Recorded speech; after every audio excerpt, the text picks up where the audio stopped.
We all have that one vegetable that we absolutely detest.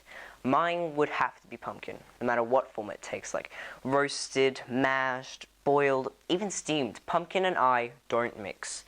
But despite my absolute hate for pumpkin, I am told it's highly nutritious and particularly rich in vitamin A. It also packs many other vitamins that may boost immunity. In other words, I should eat pumpkin, no matter how hard it is to do, as it's good for me.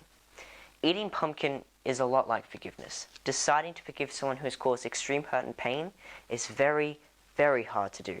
However, choosing to forgive is essential for our own sake and ongoing health. Just as importantly, forgiveness is extremely beneficial to the perpetrator, the one who committed the hurt and pain. And finally, it's out of a place of true forgiveness that the victim and the perpetrator can experience healing and the miraculous reality of hope-filled future.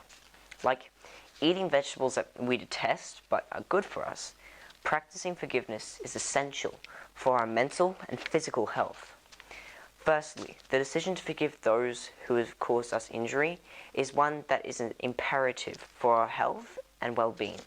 The choice to forgive is inside all of us, and when we implement that deliberate action, it ignites a chemical reaction inside our hearts.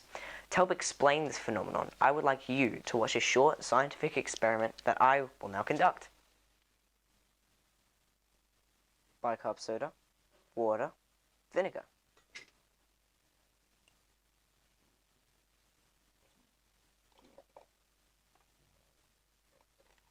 Whoops, see, look at that.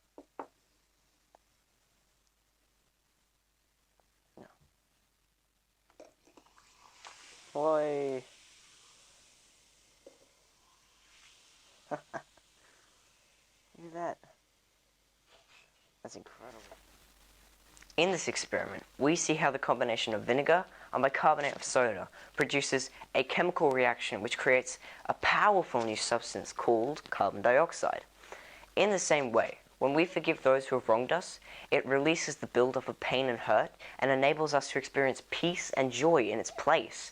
And forgiveness transforms us from the inside out, enabling us to look at things from a new perspective. This supernatural transformation can be clearly seen in the World War II novel The Hiding Place by Corrie ten Boom. In the novel, we see Betsy, one of two sisters, imprisoned in the Ravensbrück concentration camp, able to rise up above the mistreatment and the cruelties of the Nazi guards and forgive them. Forgive them, even after they beat her and starved her. And yeah, I mean, they did that to all the prisoners, but more to her. After one extremely moving incident where Betsy is whipped for her frailty, she instructs her sister Corrie to focus on Jesus and not hate those around them. I quote, "Betsy saw where I was looking, at the neck wound, and laid a bird-thin hand over the whip mark. Don't look at it, Corrie. Look at Jesus only. When she drew her hand away, it was sticky with blood." The Hiding Place, Boom and Cheryl, page 205. It's clear from this incident that Betsy had already chosen to forgive the cruel guards and their behavior. This enabled her to keep focusing on Jesus and live in his love and joy, despite the awful circumstances they were living in and day out. Secondly, the action of forgiveness releases the debt of the perpetrator and frees the one who committed the offense. When the victim chooses to forgive the perpetrator, not only does the victim experience healing, but incredibly, so does the perpetrator. This is evidence in the novel where Corrie ten Boom is preaching at a church in Germany about forgiveness. When after the service a man walks up to her and asks her to forgive him, Corrie recognizes the man to be one of the Ravensbrück guards who had cruelly mistreated herself and other prisoners. As he held out his hand for forgiveness, Corrie struggled to take it. How could she ever forgive the man who had been partly responsible for the death of her father and sister and had caused so much suffering to other prisoners? Corrie called out to God silently in desperation and asked God to help her forgive the once Nazi guard. After what seemed an eternity, Corrie, with the help of God's power, took the man's hand and forgave him for his past actions. I quote, As I took the man's hand, the most incredible thing happened. Through my shoulder, along my arm, and through my hand, a current seemed to pass from me to him, while into my heart sprang a love that almost overwhelmed me." Like, incredibly, the very act of forgiveness is a powerful phenomenon for both the victim and the perpetrator, resulting in, as what we see in the example before, a wonderful release that allows healing to flow into both hearts. Finally, when a person forgives, it carries a powerful chemical reaction, not only for the two people involved, but beyond themselves, to those around them. It's as though the very act of unforgiveness is a blockage that builds up within both victim and perpetrator alike. When this blockage is released, life, wholeness, and healing can truly flow. Observe this tube of toothpaste. Looks like an ordinary, tube of toothpaste, because it is. Now, I can squeeze and squeeze with all my might, but I cannot get the toothpaste out of the tube. The reason being, as I'm sure you can see, the cap is still sealed shut, eliminating any possible chance for toothpaste to escape.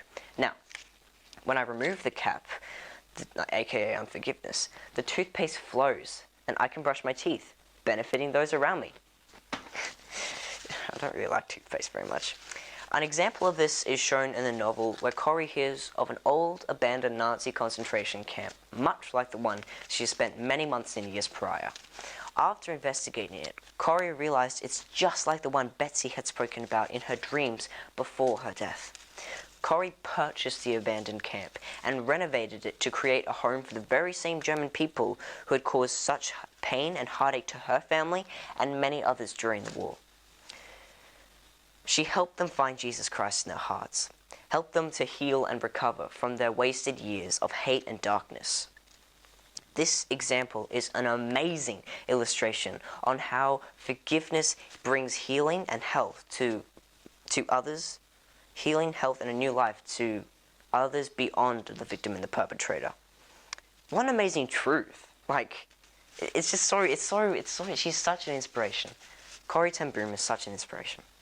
And anyway, another more recent example of this ripple effect of forgiveness is the story of Renee and Erin. One night, Renee's daughter Megan was driving home when a 24-year-old drink driver named Erin crashed into her car, killing Megan instantly. Not only did Renee, which is the mother of Megan, just in case you got a bit lost, only did Renee forgive Erin, but also reduce his prison sentence, she also welcomed him into her home after prison. Amazingly, today Renee and Erin travel the world sharing about God's love and the power of forgiveness. Again, showing the incredible ripple effect that forgiveness can release. The following passage shows how with God and the following of his precept is of forgiveness in our lives. All things can work together for good, for those who love and follow the Lord and his ways. Romans chapter 8, verse 28. Inarguably,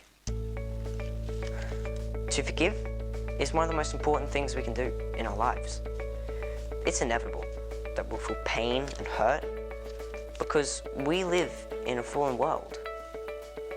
Everyone struggles to forgive, and that's not something that comes naturally. In fact, we fight and wage war against it.